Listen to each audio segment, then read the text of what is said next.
Hello everyone, welcome to our channel Padhai hub में आज हम अपना बिजनेस स्टडीज़ का चैप्टर नंबर 5 कंटिन्यू कर रहे हैं। That is known as organising में आप हम पढ़ेंगे आज it is formal and informal organisation. तो देखिए, जो आपका टॉपिक है फॉर्मल एंड इनफॉर्मल ऑर्गेनाइजेशन, तो ये वाला जो टॉपिक है आपका पर्टिकुलर जो हमारा 20 और 21 का सेशन है उसके लिए डिडक्टेड सिलेबस में है।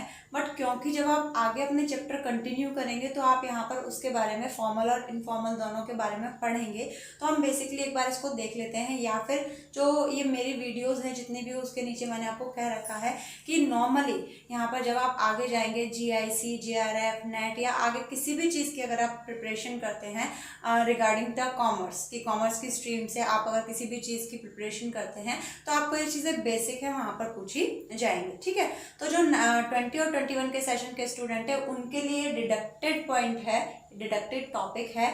तो अगर वो चाहें तो इसे देख सकते हैं अपने नॉलेज के लिए, क्योंकि आगे आपको चैप्टर्स में ये कहीं ना कहीं आपको थोड़ा बहुत मिलेगा। ठीक है, चलिए तो आज से कंटिन्यू करते हैं फॉर्मल एंड इनफॉर्मल ऑर्गेनाइजेशन। तो देखिए, फॉर्मल और इनफॉर्मल ऑर्गेनाइजेशन होता क्या है। अभी तक हमने ऑर्गेनाइजेशनल के स्ट्रक्चर पढ़े, हमने दो तरीके के स्ट्रक्चर पढ़े थे, फंक्शनल और डिविजनल।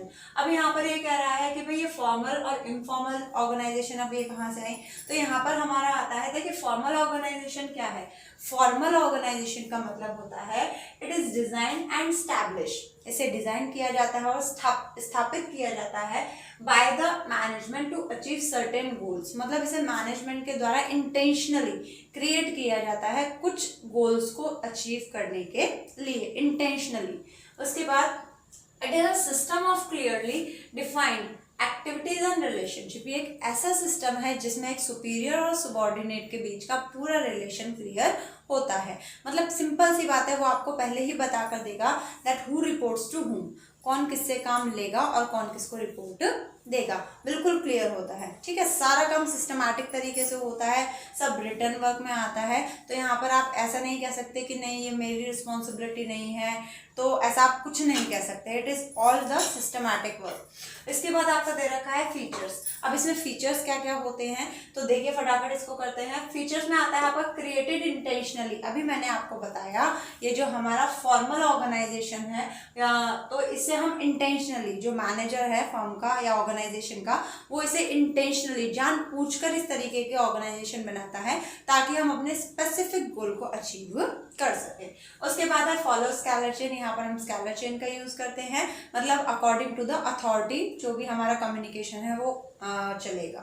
उसके बाद नेक्स्ट है आपका purpose is to achieve organisational goal. ये भी अभी हमने ऊपर पढ़ लिया। इसका जो मेन पर्पस होता है वो ऑर्गेनाइजेशन गोल को अचीव करना होता है। उसके बाद है नेक्स्ट आपका each individual assign a specific job. जैसा कि मैंने आपको बताया, यहाँ पर हर काम बिल्कुल सिस्टमैटिक तरीके से होता है। आपको आपके डिपार्टमेंट में सिंपली बता दिया जाएगा कि भाई आपको हर पर्सन को असाइन एक स्पेशल जॉब काम या स्पेशल जॉब के लिए असाइन कर दिया जाता है कि भाई आपका ये काम है, आप ये वाला काम करेंगे। ठीक है, और आपको काम करने के बाद इस पर्सन को रिपोर्ट कर देनी है और इससे ऑर्डर लेना है। तो सब वहां पर क्लियरली लिखा होता है। उसके बाद every person assign a fixed authority. हर पर्सन के पास फिक्स्ड अथॉरिटी होती है। मतलब हमने अगर किसी को काम करने की जिम्मेदारी दी, रिस्पॉन्सिबिलिटी दी, तो हमने प्रिंसिपल ऑफ मैनेजमेंट में पढ़ा था there should be a balance between the authority and responsibility. तो ऑब्वियस सी बात है, अगर भाई मुझे किसी स्पेसिफिक जॉब के लिए मुझे असाइन किया गया है और अगर मुझे भाई असाइन किया है तो मुझे पास रिस्पॉन्सिबिलिटी आ गई। अब अगर जब तक मेरे पास अथॉरिटी नहीं होगी, मतलब पावर नहीं होगी, तब तक हम काम नहीं कर पाएंगे। So simple, every person assigned a fix authority. हर पर्सन के पास फिक्स अथॉरिटी भी होती है according to their specific job. Clear? चलिए नेक्स्ट, इसके बाद अब हम पढ़ लेते हैं इसके एडवांटेज और डिसएडवांटेज, इसमें क्या अच्छाइयाँ हैं, मेरिट डिमेरिट जिसे हम कहते हैं, तो वो देख लेते हैं। सबसे पहले सिस्टमैटिक वर्किंग। यहाँ पर जो हमारा काम होता है वो बहुत ही सिस्टमैटिक तरीके से होता है। Achievement of organisational objective. यहाँ पर मेन मोटिव होता है अपने ऑर्गेनाइजेशन गोल को अचीव करना। उसके बाद मोर एम्फेसाइज ऑन वर्क। यहाँ पर सिर्फ और सिर्फ काम पर ध्यान दिया जाता है, आपके इंटरपर्सनल रिलेशन पर कोई ध्यान नहीं दिया जाता।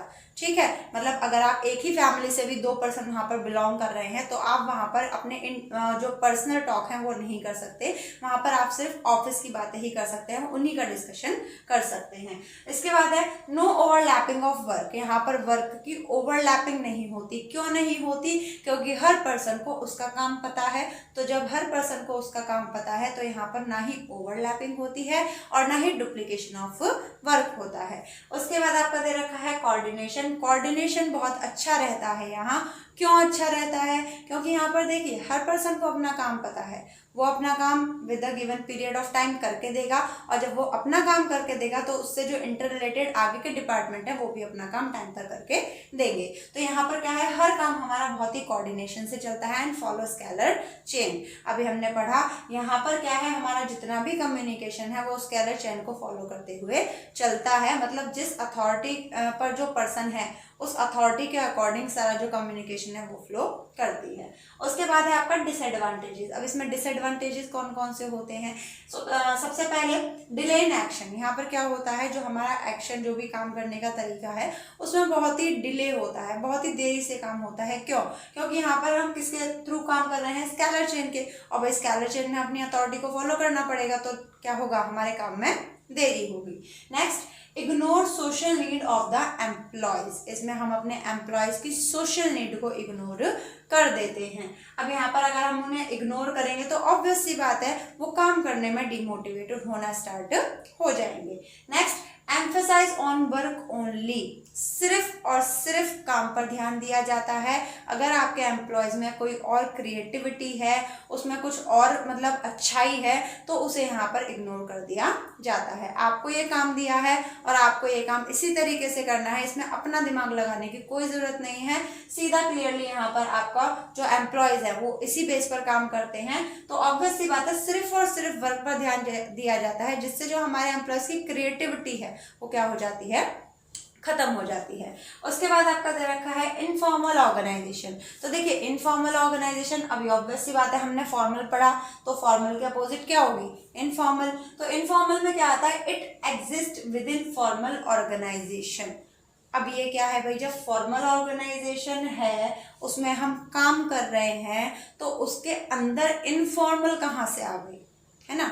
तो देखिए एक बात यहाँ पर आपका दे रखा है, फॉर्मल ऑर्गेनाइजेशन में हम सिर्फ काम से मतलब रखते थे, इनफॉर्मल ऑर्गेनाइजेशन में हम काम से तो मतलब रखेंगे बट साथ के साथ हम अपनी पर्सनल टॉक भी कर सकते हैं। थोड़ा बहुत इधर उधर कैफेटेरिया में चले जाना या फिर एक दूसरे से बातें कर लेना थोड़ा बहुत, ठीक है। तो यहाँ पर आप इस तरीके से कर सकते हैं। अब यहाँ पर आता है it exist within the formal organisation, मतलब अगर फॉर्मल ऑर्गेनाइजेशन है तो ही इनफॉर्मल होगा, अदरवाइज खाली इनफॉर्मल ऑर्गेनाइजेशन का कोई भी बेस नहीं है, ठीक है। अगर आप कहें कि ये एक प्रॉपर इनफॉर्मल ऑर्गेनाइजेशन है या फिर इनफॉर्मल ऑर्गेनाइजेशन है विदाउट द फॉर्मल ऑर्गेनाइजेशन, तो जब तक फॉर्मल ऑर्गेनाइजेशन नहीं होगा तब तक इनफॉर्मल ऑर्गेनाइजेशन भी नहीं होगा। वो कैसे? अच्छा, अगर मैं आपसे पूछूं क्या पूरी दुनिया में कोई ऐसी ऑर्गेनाइजेशन है जो अपने यहाँ जो एम्प्लॉयज हैं उनको सिर्फ बातें करने के लिए बैठाती हो कि भाई आप यहाँ आओ बातें करो और आपको सैलरी टाइम पर मिल जाएगी? ऐसा होता है क्या? ऑब्वियस सी बात है, नहीं होता, ठीक है। तो यहाँ पर देखिए फॉर्मल ऑर्गेनाइजेशन में लोग हमारे यहाँ काम करने आते हैं, ठीक है। काम करने आते हैं तो उन्हें जॉब पोजीशन मिलती है, ठीक, और जॉब पोजीशन मिलती है तो ऑब्वियस सी बात है उनका कुछ काम होगा, और जॉब पोजीशन उनके पास होती है तो जॉब पोजीशन के साथ साथ जब उनके साइकोलॉजिकल सेटिस्फेक्शन का ध्यान रखा जाता है तो उसी को हम इनफॉर्मल ऑर्गेनाइजेशन कहते हैं। क्लियर? फॉर्मल ऑर्गेनाइजेशन और इनफॉर्मल ऑर्गेनाइजेशन। चलिए आगे करते हैं।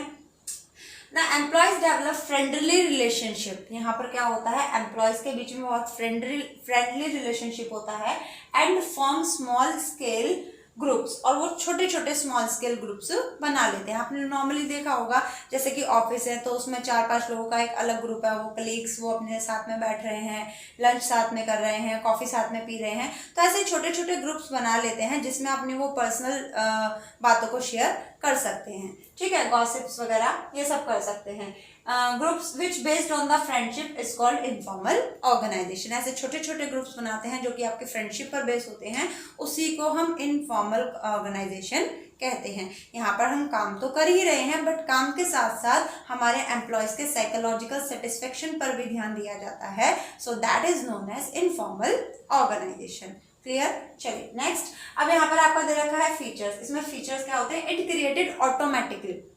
यहाँ पर जो मैनेजमेंट है या जो मैनेजर है वो जानबूझकर नहीं करता कि भाई मुझे इनफॉर्मल ऑर्गेनाइजेशन बनानी है, ये ऑटोमेटिकली क्रिएट हो जाती है, ठीक है। जबकि फॉर्मल को बनाने के लिए मैनेजर को इसे जानबूझकर क्रिएट करना पड़ता है। क्लियर? नेक्स्ट आपका दे रखा है it is formed by the employees to get psychological satisfaction. ये जो एम्प्लॉयज हैं जो काम करने आए हैं वो काम करते करते बोर हो गए, उनको थोड़ा सा सेटिस्फेक्शन मतलब किसी से बात करनी है ताकि उनका मन हल्का हो जाए, जो फ्रस्ट्रेशन है वो थोड़ी सी निकल जाए। तो यहाँ पर क्या है, जो हमारे ये एम्प्लॉयज के द्वारा फॉर्म किया जाता है, क्यों? ताकि उन्हें थोड़ी सी साइकोलॉजिकल सेटिस्फेक्शन मिल सके। उसके बाद आपका दे रखा है does not follow the scalar chain. ये किसी भी स्केलर चेन को फॉलो नहीं करता, आप जिस पर्सन से या जैसे भी चाहे इंफॉर्मेशन ले सकते हैं। उसके बाद आपका दे रखा है depend upon formal organisational structure. वो अभी मैंने आपको बता ही दिया, इनफॉर्मल ऑर्गेनाइजेशन हमारी फॉर्मल ऑर्गेनाइजेशन पर डिपेंड करती है। ओके, नेक्स्ट अब आते हैं इसके एडवांटेज और डिसएडवांटेज पर। तो यहाँ पर एडवांटेज में दे रखा है फास्ट कम्युनिकेशन। तो भाई सिंपल सी बात है, अभी 3 जने यहाँ खड़े हैं, उन्होंने एक ने सुना, एक ने फिर 3 को कहा, फिर उन 3-4 में से 2 ने सुना, 2 ने 4 जनों को कहा। तो यहाँ पर क्या है, जो कम्युनिकेशन है बहुत ही फास्ट होता है, मतलब बहुत जल्दी कम्युनिकेशन होता है, क्योंकि हम यहाँ पर स्केलर चेन फॉलो नहीं कर रहे। ठीक, उसके बाद यहाँ पर आता है फुलफिल सोशल नीड। यहाँ पर हम अपने जितने भी एम्प्लॉयज हैं उनकी सोशल नीड्स को फुलफिल करते हैं, मतलब वो यहाँ पर फ्रेंड्स बनाते हैं, अपनी पर्सनल टॉक भी कर सकते हैं, साइकोलॉजिकल सेटिस्फेक्शन भी उनको मिलता है। तो यहाँ पर हमारे एम्प्लॉयज की सोशल नीड्स को ध्यान में रखा जाता है। Next, correct feedback. इस पे क्या होता है, आपको बिल्कुल करेक्ट फीडबैक मिलता है। वो कैसे? क्योंकि देखिए जब हम फॉर्मल में काम कर रहे थे तो हमारा सारा काम रिटर्न में चल रहा था, है ना, मतलब जो टॉप लेवल का मैनेजमेंट है वो मिडल पे, फिर मिडल का लोअर पे, तो इस तरीके से काम चल रहा था। अब इसमें क्या है, इसमें आपको कोई स्केलर चेन फॉलो नहीं करनी। यहाँ पर जो फीडबैक है, suppose top level management direct जाके एम्प्लॉय से पूछ सकती है कि हमने ये पॉलिसी एंड प्लान्स बनाए हैं, तो इसके लिए आपका क्या फीडबैक है, या फिर 1 महीने पहले या 1 हफ्ते पहले मैंने आपको कुछ पॉलिसीज या प्लान्स बनाए थे, तो उसके रिगार्डिंग आपका क्या पॉइंट ऑफ व्यू है। ठीक है, तो यहाँ पर जो फीडबैक है वो बिल्कुल सही मिलता है, क्योंकि हम 1-on-1 बात कर रहे हैं। ठीक है, उसके बाद यहाँ पर आता है डिसएडवांटेज। डिसएडवांटेज की अगर हम बात करें, इसमें प्रॉब्लम्स क्या क्या आती हैं। सो पहला आपका दे रखा है स्प्रेड रूमर्स। यहाँ पर रूमर्स, अफवाहें ज़्यादा फैलती हैं। ठीक है, उसके बाद है नो सिस्टमैटिक वर्किंग। यहाँ पर कोई सिस्टमैटिक वर्क नहीं होता।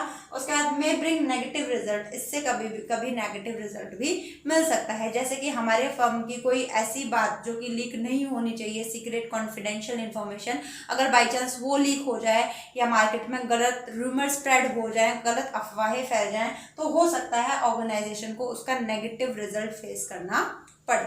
नेक्स्ट है आपका मोर एम्फेसाइज ऑन इंडिविजुअल इंटरेस्ट। यहाँ पर ज़्यादा जो एम्फेसाइज है, ज़्यादा जो ध्यान है वो इंडिविजुअल इंटरेस्ट पर दिया जाता है, काम पर इतना ध्यान नहीं दिया जाता। ठीक है, ओके, आज हमने अपना फॉर्मल और इनफॉर्मल ऑर्गेनाइजेशन कंप्लीट कर लिया। And if you have any doubt or any suggestion about these topics or any other topics, so please comment. Okay, then thank you.